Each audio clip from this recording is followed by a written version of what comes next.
Hello दोस्तों, स्वागत है आपका अपने यूट्यूब चैनल MLSU एग्ज़ाम पर। आज हम BA सेकंड सेमेस्टर एग्जामिनेशन 2025 का पेपर हल करने वाले हैं। तो इसके उत्तर और प्रश्न और उत्तर दोनों साथ में करेंगे। पुराने प्रश्न बहुत ही महत्वपूर्ण होते हैं क्योंकि इसी प्रकार के प्रश्न अगली नेक्स्ट सेमेस्टर में पूछे जाते हैं और इसमें से लगभग प्रश्न रिपीट हो जाएंगे। तो चलो शुरू करते हैं। BA सेकंड सेमेस्टर एग्जामिनेशन 2025 कथा साहित्य का पेपर है। टाइम 3 घंटे का और 80 नंबर का पेपर होता है, जिसमें खंड अ खंड अ में आपको सभी प्रश्न करने अनिवार्य होते हैं जो 50 शब्दों से अधिक ना हो। छोटे छोटे प्रश्न आते हैं। इसके बाद में खंड ब होता है जिसमें 250 शब्दों में लिखने होते हैं और कोई इकाई दी जाती है। कुल 5 इकाई दी जाती है जिसमें से एक एक प्रश्न चुनकर करने होते हैं। इस प्रकार आपको पता होगा। तो चलो सबसे पहले तो आप पेपर देख लो 2025 का किस प्रकार का पेपर आया है और किस प्रकार के प्रश्न पूछे गए, इसके उत्तर देखने वाले हैं हम। प्रश्न और उत्तर साथ में देखेंगे। सबसे पहले आप पेपर देख लो। ये पुराना पेपर है, इसमें से रिपीट हो जाते हैं हर बार प्रश्न। तो ये 16 प्रश्न आए थे, 16 प्रश्न आए हुए इस पेपर में। तो चलो 16 ही आएंगे इस बार भी। तो चलो शुरू करते हैं। BA सेकंड सेमेस्टर कथा साहित्य परीक्षा 2025 का पेपर। प्रश्न नंबर 1 से 6 नंबर तक उत्तर है इसके। पहला प्रश्न है और पहले का पहला पॉइंट है, दौड़ उपन्यास किसका है? तो दौड़ उपन्यास ममता कालिया जी द्वारा लिखा गया है, मतलब इसके लेखक है ममता कालिया जी। ये रिपीट होता है और हर बार रिपीट होता है। ये प्रश्न इस बार भी पूछा जाएगा। प्रश्न नंबर 1 का ही दूसरा, दौड़ उपन्यास के प्रमुख पात्रों का नाम लिखिए। तो इनके प्रमुख पात्रों के नाम हैं पवन पांडे, स्टेला और गैजेट, जो अपने कैरियर के लिए बाहर चले जाते हैं अपने माँ बाप को छोड़कर। प्रश्न पॉइंट नंबर 3, पाठ्यक्रम में संकलित माधव राव सप्रे की कहानी का नाम लिखिए। माधव राव सप्रे जो कहानी लिखी है टोकरी पर मिट्टी, जो उस बुढ़ी माँ के लिए है। मैंने पूरी इकाई कराई हुई है, प्लीज़ उस वीडियो को देख लें, चैनल को सब्सक्राइब कर लें। ताई कहानी के लेखक का नाम लिखिए। तो विश्वम्बर नाथ शर्मा कौशिल इसका उत्तर है। पॉइंट नंबर 5, शरणदाता कहानी की मूल संवेदना बताइए। तो शरणदाता के उत्तर है मानवता, करुणा, सहानुभूति तथा संकट के समय एक दूसरे की सहायता करने की भावना ही शरणदाता की कहानी की मूल संवेदना है, मतलब कि शरण देना। पॉइंट नंबर 6, संवदिया कहानी के आधार पर संवदिया का अर्थ लिखिए। बताइए संवदिया मतलब कि जो संदेश भेजने वाला होता है वह व्यक्ति होता है जो एक स्थान से दूसरे स्थान तक लोगों का संदेश या संवाद पहुंचाता है, उसे संवदिया कहते हैं। इसके बाद प्रश्न 7 से 10 तक ये इसमें दिए हुए हैं। तो प्रश्न 7 नंबर, राजा निरंबसिया कहानी के लेखक कौन है? तो कमलेश्वर, इनका नाम याद रखना कमलेश्वर, क्योंकि लेखक पूछे जाते हैं, हर कहानी के लेखक आपको याद रखना है। प्रश्न नंबर 8 मतलब कि पॉइंट, सजा कहानी के माध्यम से लेखिका क्या संदेश देना चाहती है? सजा कहानी के माध्यम से लेखिका ने पारिवारिक संबंधों में प्रेम, विश्वास, संवेदना तथा मानवीय मूल्यों का महत्व बताया है। साथ ही यह संदेश दिया है कि गलत फहमी और संकीर्ण सोच परिवार को टूटने की ओर ले जाती है। इस प्रकार सजा कहानी में ये बताया गया है। पॉइंट नंबर 9, प्रेमचंद्र पूर्व कहानी के 2 प्रमुख कहानीकारों के नाम लिखिए। तो इनके कहानीकारों के मुख्य नाम है माधव राव सप्रे और चंद्रधर शर्मा गुलेरी, जिन्होंने 2 प्रमुख कहानीकारों, प्रेमचंद्र पूर्व की कहानी के 2 प्रमुख कहानीकार हैं। पॉइंट नंबर 10, प्रेमचंद्र की कहानी किन्हीं 4 कहानियों के नाम लिखिए। मतलब कि प्रेमचंद्र जी है जिनकी कोई 4 कहानियों के नाम लिखिए। तो सबसे पहले ईदगाह इन्होंने लिखा, कफन, पूस की रात और नमक का दरोगा। इसी प्रकार के प्रश्न पूछे जाते हैं 1-1 नंबर में, 2-2 नंबर में, और छोटे छोटे ही लिखने हैं आपको, कोई बड़े नहीं लिखने। इसके बाद में प्रश्न नंबर 2 जिसमें सप्रंग व्याख्या दी गई है। तो मतलब ये देख लो प्रश्न नंबर 2, ये प्रश्न नंबर इकाई 2 में खंड ब और इकाई 2 इकाई 1 इसमें से कोई एक प्रश्न करना है। मतलब ये 2 प्रश्न दिए हुए हैं, दो दो एक और ये 2 प्रश्न दिए हुए हैं, 2 नंबर और 3 नंबर, कोई भी एक प्रश्न करना है आपको। तो ये सप्रंग व्याख्या इसकी गई है, सब प्रसंग व्याख्या इसकी की गई है। तो इसका उत्तर देख लेते हो। ये आप ये प्रश्न नहीं लिखा है, बस इसका उत्तर सीधा लिखा है। तो चलो देखते हैं। ये सब प्रसंग व्याख्या प्रश्न नंबर 2 की प्रसंग लिखना है। सबसे पहले आपको प्रस्तुत गद्यांश ममता काल्या के उपन्यास दौर से लिया गया है। जो ऊपर गद्यांश था वो ममता काल्या के उपन्यास से लिया गया है। इसमें पवन और अपने माता पिता से अपने करियर और उपभोक्तावादी सोच के बारे में बात करता है। व्याख्या है, पवन कहता है कि उसके लिए शहर का महत्व नहीं बल्कि करियर और अधिक महत्वपूर्ण है। वह ऐसे शहर में रहना चाहता है जहां उपभोक्ता संस्कृति विकसित हो ताकि उसे अधिक सफलता मिले। वह अपने करियर के पीछे अपने माँ बाप को छोड़ देता है। उसकी यह सोच माता पिता को निराश और चिंतित कर देती है क्योंकि वे उससे अलग अपेक्षाएं रखते हैं। इस प्रकार ये दो उसी का अथवा में है जो प्रश्न, इसे भी हल कर लेते हैं। जैसे कि प्रश्न नंबर 3, दौड़ उपन्यास के आधार पर पवन की चारित्रिक विशेषताएं लिखी है। तो उत्तर, दौड़ उपन्यास के आधार पर पवन की चारित्रिक विशेषताएं निम्नलिखित है। पवन महत्वाकांक्षी और आधुनिक विचारों वाला युवक था। वह करियर को परिवार से अधिक महत्व देता था। उपभोक्तावादी संस्कृति का समर्थक है। आत्मविश्वासी तथा व्यावहारिक है। सफलता प्राप्त करने के लिए महानगरों में रहना चाहता है वह। इस प्रकार वह माता पिता की भावनाओं की अपेक्षा अपने भविष्य को अधिक प्राथमिकता देता है। माता पिता से ज़्यादा अपने भविष्य पर ध्यान देता है। इस प्रकार चौथा प्रश्न, इसकी भी सप्रसंग व्याख्या जो ऊपर प्रश्न दिया है उसकी व्याख्या और प्रसंग लिया गया है। तो प्रसंग है, प्रस्तुत गद्यांश ताई कहानी से लिया गया है। इसमें ताई अपने पति को संतान न होने के कारण उल्हाना देती है। व्याख्या है इसकी, ताई अपने पति से कहती है कि केवल भाई भतीजों में लगे रहने से संतान का सुख नहीं मिलता। वह बताती है कि संतान प्राप्ति के लिए लोग पूजा पाठ व्रत आदि करते हैं, लेकिन उसके पति इन बातों की परवाह नहीं करते। इस कथन में ताई का दुख, पीड़ा और मातृत्व की तीव्र इच्छा व्यक्त हुई है। ताई की यह वाणी उसके मन की गहरी व्यथा और संतान पाने की प्रबल आकांक्षा को दर्शाती है। मतलब वह माँ बनने की आकांक्षा रखती है। प्रश्न नंबर 5, पुरस्कार कहानी की समीक्षा अपने शब्दों में कीजिए। तो उत्तर, पुरस्कार कहानी में मानवीय संवेदनाओं, त्याग, प्रेम और आत्मसम्मान का सुंदर चित्रण किया गया है। कहानी का मुख्य उद्देश्य यह बताना है कि सच्चा पुरस्कार धन या वस्तु नहीं बल्कि सम्मान और मानवता है।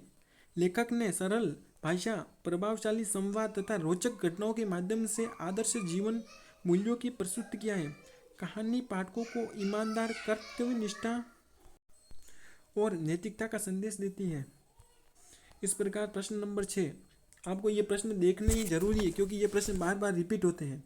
तो प्रश्न है, प्रस्तुत गद्यांश अज्ञेय की शरणदाता, मतलब अज्ञेय जी ने लिखा है जिसका पाठ का नाम है शरणदाता, कहानी से लिया गया है। इसमें सांप्रदायिक दंगों के समय एक डॉक्टर की मानवता और सेवा भाव का चित्रण किया गया है। व्याख्या, इस गद्यांश में बताया गया है कि दंगों के कारण शहर में चारों ओर भय और हिंसा का वातावरण था। ऐसे समय में एक प्रसिद्ध डॉक्टर अपनी जान की परवाह किए बिना रोगियों का इलाज करने मुस्लिम बस्ती में पहुंचता, लेकिन मानवता की सेवा करते समय ही उस पर हमला कर दिया जाता है। लेखक ने इस घटना के माध्यम से सांप्रदायिकता की क्रूरता, मानवता के महत्व को उजागर किया है। वह मतलब कि धर्म, न तो धर्म देखता और न जाति, वह हर जाति के धर्म का इलाज करना चाहता था। प्रश्न नंबर 7, संवदिया कहानी का कथासार अपने शब्दों में लिखिए। उत्तर, संवदिया जो संदेश भेजने वाला होता है। फणेश्वर नाथ रेणु प्रसिद्ध कहानी है जिनकी प्रमुख कहानी है संवदिया। इसमें एक ऐसे व्यक्ति का चित्रण है जो गांव गांव जाकर लोगों के संदेश पहुंचाने का कार्य करता है। एक वृद्धा अपने पुत्र का संदेश भेजना चाहती है पर संवदिया उसके दयनीय स्थिति देखकर भावुक हो जाता है। वह केवल संदेशवाहक न रहकर उसके प्रति पुत्रवत व्यवहार करता है। कहानी में ग्रामीण जीवन, मानवीय संवेदना, करुणा और आत्मीयता का मार्मिक चित्रण किया गया है। इस प्रकार संवेदना कहानी में यह बताया गया है। प्रश्न नंबर 8, राजा निरंबसिया कहानी की मूल संवेदना को समझाइए। उत्तर, राजा निरंबसिया कहानी की मूल संवेदना मानवीय संबंधों, दाम्पत्य जीवन, निसंतान होने की पीड़ा तथा सामाजिक रूढ़ियों का चित्रण है। लेखक ने दिखाया है कि संतानहीनता के कारण व्यक्ति को मानसिक और सामाजिक कष्ट सहने पड़ते हैं। कहानी मानवता, प्रेम, विश्वास तथा पारिवारिक मूल्यों का संदेश देती है। प्रश्न नंबर 9, जिसमें सप्रसंग व्याख्या करनी है। जिस प्रकार हमने ऊपर प्रश्न देखे हैं तो प्रश्न नंबर 9 में भी सब प्रसंग व्याख्या करनी है। तो सबसे पहले आपको प्रसंग लिखना है। प्रस्तुत गद्यांश अज्ञेय जी द्वारा शरणदाता कहानी से लिया गया है। इसमें डॉक्टर अपनी मानवीय संवेदना और कर्तव्य निष्ठा व्यक्त करते हैं। व्याख्या है, डॉक्टर कहता है कि एक माँ अपने बच्चों के लिए हर कठिनाई सह सकती है, इसी प्रकार वह अपने कर्तव्य को निभाने के लिए अपनी जान जोखिम में डालने को तैयार है। उसके मन में रोगियों के प्रति गहरी करुणा और सेवा भाव है। लेखक ने इस प्रसंग के माध्यम से मानवता, त्याग और कर्तव्य निष्ठा का आदर्श प्रस्तुत किया है। इस प्रकार प्रश्न नंबर 10, हिंदी उपन्यास यात्रा में प्रेमचंद्र पूर्व के उपन्यासों पर एक लेख लिखिए। मतलब कि प्रेमचंद्र के पूर्व जो उपन्यास लिखे गए उस पर एक लेख। तो प्रेमचंद्र पूर्व हिंदी उपन्यासों का विकास 19वीं शताब्दी के उत्तरार्ध में हुआ, 19वीं शताब्दी से पहले हुआ। इस काल के उपन्यासों में सामाजिक सुधार, मतलब समाज का सुधार, नैतिक शिक्षा, धार्मिक आदर्श, धर्म के बारे में जानकारी तथा मनोरंजन की प्रवृत्ति प्रमुख थी। इस युग के प्रमुख उपन्यासकार लाला श्रीनिवास दास, देवकी नंदन खत्री, किशोरलाल गोस्वामी तथा बालकृष्ण भट्ट है। लाला श्रीनिवास दास का परीक्षा गुरु क्या हिंदी का पहला मौलिक उपन्यास माना जाता है। मतलब कि जो परीक्षा गुरु जो उपन्यास लिखा है वह श्रीनिवास दास जी ने लिखा है। देवकी नंदन खत्री ने चंद्रकांता और चंद्रकांता संतति जैसे तिलस्मी उपन्यास लिखे हैं देवकी नंदन जी ने। इन उपन्यासों ने हिंदी उपन्यास परंपरा को मजबूत आधार प्रदान किया है। इस प्रकार प्रश्न नंबर 11, हिंदी कहानी के अर्थ और तत्व समझाइए। मतलब हिंदी कहानी में क्या अर्थ और क्या तत्व समझाइए।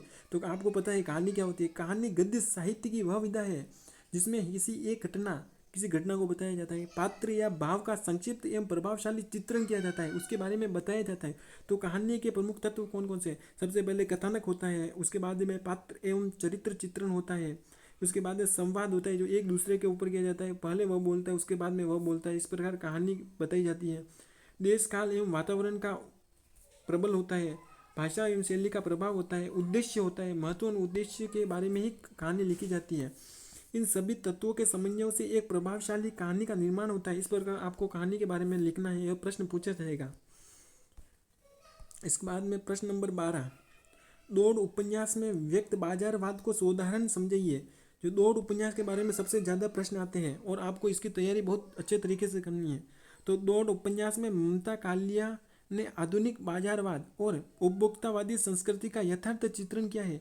पवन जैसे पात्र सफलता, नौकरी और धन को सबसे अधिक महत्व देते हैं। उनके लिए पारिवारिक संबंधों की अपेक्षा करियर और उपभोक्ता संस्कृति अधिक महत्वपूर्ण है। उदाहरण के लिए पवन महानगर में रहकर उपभोक्ता संस्कृति का हिस्सा बनना चाहता है। इस प्रकार उपन्यास बाजारवाद के प्रभाव को स्पष्ट करता है। इस प्रकार पहले आपने जो कहानियाँ पढ़ी है उसी के आधार पर ये प्रश्न बने। सबसे पहले आपको इकाई 1 से इकाई 5 तक पहले पूरा सार पढ़ना होगा। इसके बाद में आप इस प्रश्न को बहुत ही आसानी से कर पाओगे। 13, शतरंज के खिलाड़ी की कहानी की समीक्षा कहानी के तत्वों के आधार पर कीजिए। शतरंज के जो खिलाड़ी है उसकी कहानी लिखी है। जो शतरंज के खिलाड़ी प्रेमचंद्र की प्रसिद्ध ऐतिहासिक कहानी है जो प्रेमचंद्र जी ने लिखी है। इसका कथानक रोचक एवं प्रभावशाली है। मिर्जा सजाद अली और मीर रोशन अली मुख्य पात्र है इसमें, जो शतरंज का खेल खेलते हैं। दोनों शतरंज के खेल में इतने डूबे रहते हैं कि देश और परिवार की चिंता नहीं करते। भाषा सरल, व्यंग्यपूर्ण और प्रभावशाली है। कहानी का उद्देश्य तत्कालीन नवाबों की विलासिता तथा कर्तव्यहीनता पर व्यंग करता है। मतलब कि एक शतरंज की आदत लगी हुई है। इस प्रकार आदत एक व्यक्ति को किस प्रकार अपने वश में कर सकता है। तो प्रश्न नंबर 14, खेल कहानी के आधार पर बाल मनोविज्ञान को सोदाहरण समझाइए। तो ये खेल कहानी में बच्चों के स्वाभाविक मनोभाव, कल्पनाशीलता, निष्कपटता और चंचलता का सुंदर चित्रण है। बच्चे खेल खेल में अपनी कल्पना का संसार रचते हैं तथा छोटी छोटी बातों में आनंद खोज लेते हैं। लेखक ने बाल मन की सरलता, मासूमियत और भावनात्मक दुनिया का यथार्थ चित्रण किया है। प्रश्न नंबर 15, सजा कहानी की मूल संवेदना को लिखिए। सजा कहानी की मूल संवेदना पारिवारिक प्रेम, विश्वास, मानवीय संबंधों और त्याग पर आधारित है। कहानी यह संदेश देती है कि परिवार में प्रेम, संवाद और आपसी समझ बनाए रखना आवश्यक है। गलतफहमी और संकीर्ण सोच परिवार को विघटित कर देती है। मतलब कि एक दूसरे से के ऊपर गलत वहम रखना। इस प्रकार प्रश्न नंबर 16, हिंदी कहानी की विकास यात्रा को समझाइए। तो प्रश्न नंबर 16 इसको महत्वपूर्ण है। हिंदी कहानी का विकास कई चरणों में हुआ। प्रारंभिक दौर में लोक कथाएं और धार्मिक कथाएं प्रमुख थी। आधुनिक हिंदी कहानी का आरंभ माधवराव सप्रे की टोकरी भर मिट्टी से माना जाता है। जो माधवराव सप्रे की कहानी है टोकरी भर मिट्टी, जो हमने पहले पढ़ी है, प्रेमचंद्र ने कहानी को सामाजिक यथार्थ और मानवीय संवेदनाओं से जोड़ा है। इसके बाद जैनेन्द्र अज्ञे, यशपाल, फणीश्वर नाथ रेणु, कमलेश्वर, निर्मल वर्मा आदि लेखकों ने मनोवैज्ञानिक, सामाजिक तथा नई कहानी आंदोलन को आगे बढ़ाया। आज हिंदी कहानी समकालीन जीवन की समस्याओं और मानवीय संवेदनाओं का प्रभावशाली चित्रण करती है। इस प्रकार इस 16 ही प्रश्नों को हमने हल किया है और इसमें से कई प्रश्न रिपीट हो जाएंगे और आपको थोड़ी कहानी याद रखनी है, क्योंकि हमें हमेशा परीक्षाओं में कहानियाँ ही पूछी जाती हैं और आपको कहानी में से प्रश्न उत्तर मिल जाएंगे।